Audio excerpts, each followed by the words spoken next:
Pour tous ceux qui écrivent, l'intelligence artificielle, c'est une sacrée tentation. On a cette promesse de pouvoir transformer nos phrases un peu bancales, nos hésitations, en un texte super fluide, impeccable. Mais attention, derrière cette efficacité redoutable se cache un risque assez insidieux, celui de perdre sa propre voix en chemin. Voilà la question centrale. L'IA, est-ce que c'est juste un marteau ou un tournevis, un simple outil? Ou est-ce que c'est quelque chose de plus persuasif? La relation qu'on développe avec ces assistants IA est beaucoup plus complexe qu'on l'imagine. Ce n'est pas juste une histoire de technologie, ça touche à la psychologie et même, oui, à la philosophie de l'écriture. Le dilemme, il est exactement là. D'un côté, on a l'efficacité incroyable de l'IA, de l'autre, on a la voix personnelle, unique de l'auteur. Et entre les deux, il y a ce processus très subtil d'automanipulation, où on finit par se convaincre soi-même que la facilité, c'est la même chose que la qualité. Et ça nous amène au premier grand piège, cette sensation si agréable d'un texte propre, bien tourné, qui coule tout seul. Mais ce confort, ça peut être une véritable illusion. Une illusion qui masque une absence de vraie réflexion derrière les mots. L'attrait de l'IA, il est immédiat, c'est clair. Regardez, d'un côté on a le brouillon humain. C'est laborieux, plein de doutes, mais c'est authentique. De l'autre, la version IA, fluide, cohérente, mais un peu générique. Cette transformation presque magique, c'est là que le problème commence. On est bluffé par le résultat, sans même se demander comment on y est arrivé. Ce mécanisme psychologique, il est vraiment au cœur du problème. C'est ce qu'on pourrait appeler l'effet pic de sucre. Quand on accepte une suggestion de l'IA, on a une petite décharge de satisfaction instantanée dans le cerveau. Ça fait du bien sur le coup. Sauf que ça ne nourrit pas l'esprit. Cette gratification immédiate, elle nous empêche d'analyser notre propre pensée. Et c'est pourtant la base de tout apprentissage.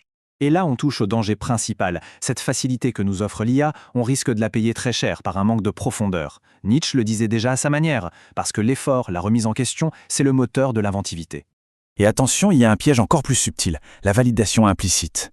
L'IA ne dit rien, elle ne conteste pas une phrase, on en déduit qu'elle est bonne. Et petit à petit, on se persuade que la version proposée, c'est exactement ce qu'on voulait dire. Non pas parce qu'on l'a choisi consciemment, mais juste parce que la machine n'a pas protesté. C'est un glissement vraiment dangereux. Et la conséquence la plus grave de tout ça, de cette dépendance, c'est que la voix unique de l'auteur commence à s'effacer, à se diluer. C'est un coup qu'on ne voit pas tout de suite, il est invisible au début. La voix de l'IA, elle est conçue pour être comme ça. Équilibrée, neutre, sans risque. Elle produit des phrases correctes, consensuelles, avec un rythme parfait, sans accroc. C'est le confort de lecture poussé à son maximum. Mais ce confort, c'est aussi l'ennemi de la singularité. Cette métaphore, elle est juste parfaite. C'est exactement ça. L'outil, qui devait être une simple aide en coulisses, monte sur scène et finit par prendre la place de l'acteur principal. L'écrivain, lui, ne crée plus vraiment. Il se contente de valider les propositions de la machine. Alors la question, il faut se la poser.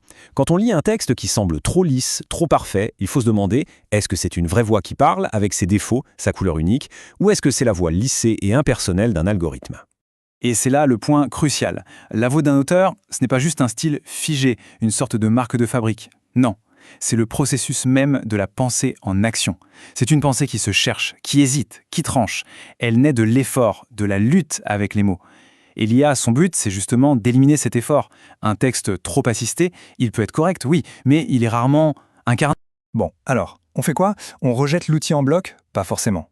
Il s'agit plutôt de redéfinir la collaboration, de passer d'une posture passive, où on se contente de valider, à une maîtrise active de cet outil.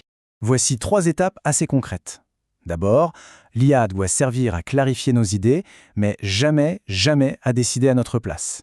Ensuite, il faut toujours analyser le pourquoi de ces suggestions. C'est une super occasion d'apprendre.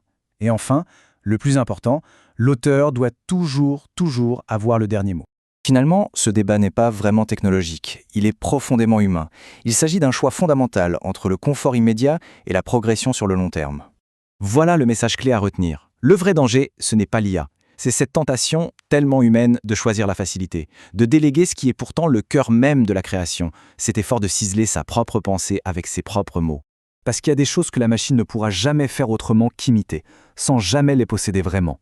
Une émotion qui vient du vécu, une expérience singulière, la prise de risque qui fait toute la beauté d'une œuvre, et surtout l'intention profonde qui a fait naître le texte au départ. Marguerite Duras l'a formulé de façon magnifique. L'écriture, c'est une découverte. C'est un processus pour comprendre ce qu'on a au fond de soi. Cette tentative, cette exploration, elle disparaît si la machine nous donne la réponse avant même qu'on ait eu le temps de chercher la question. On termine donc sur cette interrogation. Un texte peut être impeccable, fluide, absolument irréprochable. Mais si l'effort de la pensée et le poids des choix ont été délégués à une machine, peut-on encore vraiment dire que ce texte est le nôtre ? La question reste ouverte.